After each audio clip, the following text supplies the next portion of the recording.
TG CPGET 2025కి కొన్ని కోర్సెస్కి without exam అంటే exam రాయకుండానే direct admission అయితే ఇస్తున్నారు. సో డైరెక్ట్ ఆ కోర్సు యూనివర్సిటీలో ఉంటే మీరు యూనివర్సిటీలో డైరెక్ట్ అడ్మిషన్ అయితే తీసేసుకోవచ్చు. సో ఎగ్జామ్ ఉండదు, ర్యాంక్స్ మార్క్స్ రిలీజ్ చేయడం ఇదంతా ఉండదు అన్నమాట ఆ కోర్సెస్కి.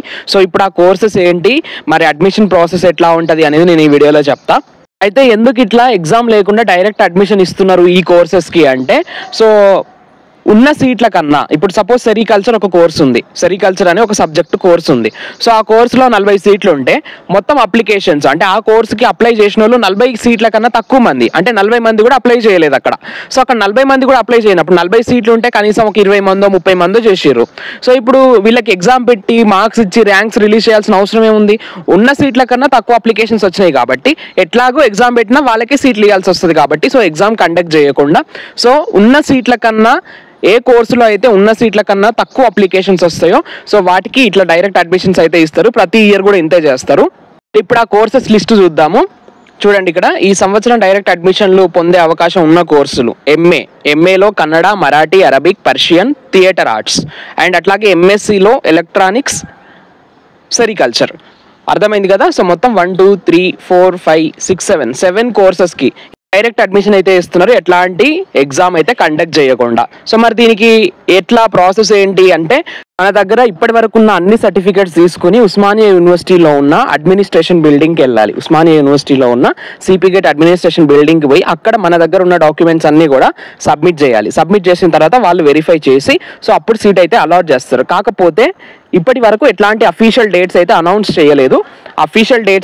చేయలేదు. మరి ఎప్పుడు చేస్తారు ఈ ప్రాసెస్ అంటే, ఇప్పుడు మన దగ్గర ఉన్న అన్ని సర్టిఫికేట్స్, క్యాస్ట్, ఇన్కమ్, ఆధార్, ఓకేనా, అండ్ అట్లాగే ఇప్పటివరకు మన దగ్గర ఉన్న memos, bona fides, consolidated memos, TC, ఇవన్నీ కూడా తీసుకుని ఇప్పుడు నేను చెప్పిన ఉస్మానియా యూనివర్సిటీలో ఉన్న అడ్మినిస్ట్రేషన్ బిల్డింగ్ ఏదైతే ఉంటుందో అక్కడికి పోయి సబ్మిట్ చేయాలి. అక్కడ వాళ్ళు వెరిఫికేషన్ చేస్తారు, సీట్ అయితే అలాట్ చేస్తారు. కాకపోతే ఇప్పటివరకు మనకు అఫీషియల్గా డేట్స్ అయితే అనౌన్స్ చేయలేదు. సో మీకు ఇంకా ఫుల్ క్లారిటీ కావాలంటే మనకు సిపిగేట్ సైట్లో కాంటాక్ట్ అస్ అని ఉంటుంది. అక్కడ మెయిల్ ఐడి ఉంటుంది సిపిగేట్ వాళ్ళది. సో దానికి మెయిల్ చేయండి. అయితే ఇక్కడ మీకు ఇంకో డౌట్ రావచ్చు, ఈ కోర్సెస్కి ఎవరైనా అడ్మిషన్ తీసుకోవచ్చా అంటే ఎవరైనా కాదు. అంటే సిపిగేట్ అప్లికేషన్ టైంలో ఈ కోర్సెస్కి అప్లై చేసిన వాళ్ళు మాత్రమే, ఓకేనా, ఈ కోర్సెస్కి మీరు ఆల్రెడీ అప్లికేషన్ పెట్టి ఉండాలి, వాళ్ళు మాత్రమే ఇట్లా డైరెక్ట్ అడ్మిషన్ తీసుకోవచ్చు. సో నేను అప్లికేషన్ చేయలేదు ఈ కోర్సెస్కి, సో ఇప్పుడు నేను డైరెక్ట్ అడ్మిషన్ తీసుకోవచ్చు అంటే అట్లా కాదు. అప్లికేషన్ టైంలో మీరు ఈ కోర్సెస్కి అప్లికేషన్ పెట్టి ఉంటే మీరు ఇట్లా డైరెక్ట్ అడ్మిషన్ అయితే తీసుకోవచ్చు. సో ఇప్పుడు నేను చెప్పాను కదా, సిపిగేట్ సైట్లో కాంటాక్ట్ అస్లో ఈమెయిల్ ఐడి ఉంటుంది సిపిగేట్ కన్వీనర్ వాళ్ళది. సో దానికి మెయిల్ చేయండి. సో నేను ఇట్లా ఫలానా కోర్స్కి అప్లికేషన్ చేసిన, సో ఇప్పుడు డైరెక్ట్ అడ్మిషన్ అంటున్నారు వితౌట్ ఎనీ ఎగ్జామ్.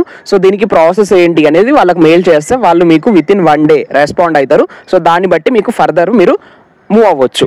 ఓకేనా, వాళ్ళు ఏదైనా స్పెసిఫిక్ డేట్స్ మేము మెన్షన్ చేస్తాం సిపిగేట్ సైట్లో, సో మీరు సైట్ చెక్ చేస్తూ ఉండండి అని చెప్తారా, లేదంటే ఈ డేట్స్లో మీరు డైరెక్ట్ మీ సర్టిఫికేట్స్ అన్నీ తీసుకుని యూనివర్సిటీకి వచ్చేయండి, ఉస్మానియా యూనివర్సిటీలో ఉన్న అడ్మినిస్ట్రేషన్ బిల్డింగ్కి వచ్చేయండి అని చెప్తారా అనేది మీకు క్లారిటీ వస్తుంది. సో మెయిల్ చేయండి.